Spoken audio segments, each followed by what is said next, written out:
Chandra dengan NIM A1C22309 kelas C angkatan 2023 dari Program Studi Ilmu Keperawatan, Fakultas Keperawatan dan Kebidanan.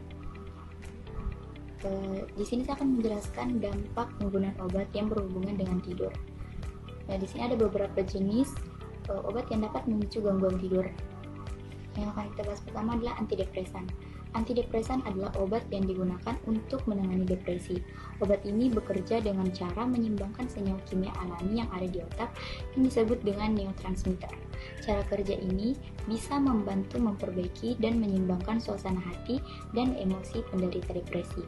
Namun, beberapa antidepresan dapat memperburuk atau menyebabkan gangguan tidur primer seperti sindrom kaki gelisah, buruk saat tidur, gangguan perilaku tidur REM, mimpi buruk, dan apnea tidur, yang mungkin ini disebabkan oleh penambahan berat badan.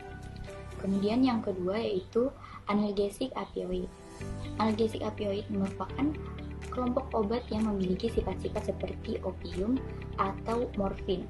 Golongan obat ini digunakan untuk meredakan atau menghilangkan rasa nyeri seperti pada faktur dan kanker. Semua obat yang mengandung opioid yang semuanya sekarang memerlukan resep dokter akan menimbulkan rasa kantuk. Karena obat-obat tersebut juga menekan sistem saraf pusat kita.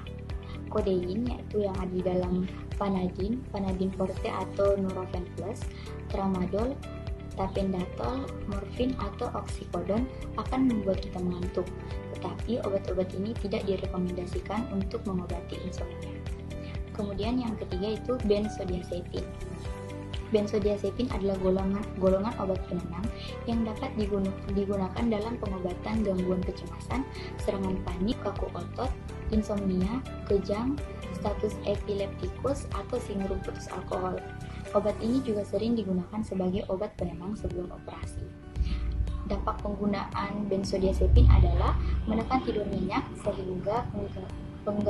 sehingga mengganggu efek pemulihan tidur. Kemudian ada antihistamin. Antihistamin adalah kelompok obat yang digunakan untuk meredakan gejala reaksi alergi, misalnya pada rinitis atau biduran. Beberapa dampak buruk yang mungkin terjadi jika mengonsumsi antihistamin secara berlebihan, yaitu yang pertama memperburuk masalah kesehatan tertentu seperti asma atau sleep apnea. Yang kedua menyebabkan rasa kantuk sehingga setelah bangun tidur pada keesokan harinya. Yang ketiga membuat tubuh toleran pada obat sehingga dosis standar yang awalnya digunakan tidak berpengaruh lagi dan menimbulkan efek samping lain seperti mulut dan tenggorokan kering, sembelit, sakit kepala, pusing, mual, dan gangguan tidur yang disebut dengan parasomnia. Kemudian ada propanolol. Propanolol adalah beta blocker atau sejenis obat yang digunakan untuk mengobati sejumlah kondisi kesehatan yang berbeda, termasuk masalah jantung, kecemasan, migrain, dan tekanan darah tinggi. Efek samping yang lebih umum atau mempengaruhi satu dari 10 pengguna, termasuk kelelahan, insomnia, ekstremitas dingin, sindrom Raynaud, mimpi buruk, dan detak jantung yang lambat atau tidak teratur. Kemudian yang terakhir adalah kafein. Nah, kafein adalah stimulan yang paling banyak dikonsumsi di dunia, biasanya dalam bentuk kopi dan teh. Senyawa berbentuk bubuk kristal berwarna putih ini memiliki rasa yang pahit.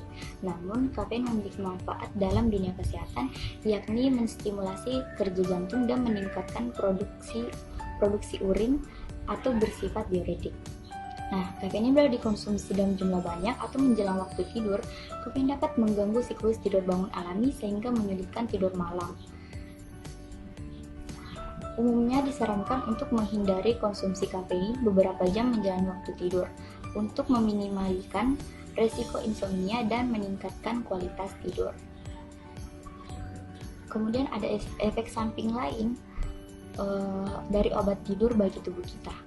Di antaranya adalah perubahan nafsu makan, pertambahan berat badan, sulit dalam berkonsentrasi, dan mudah lupa.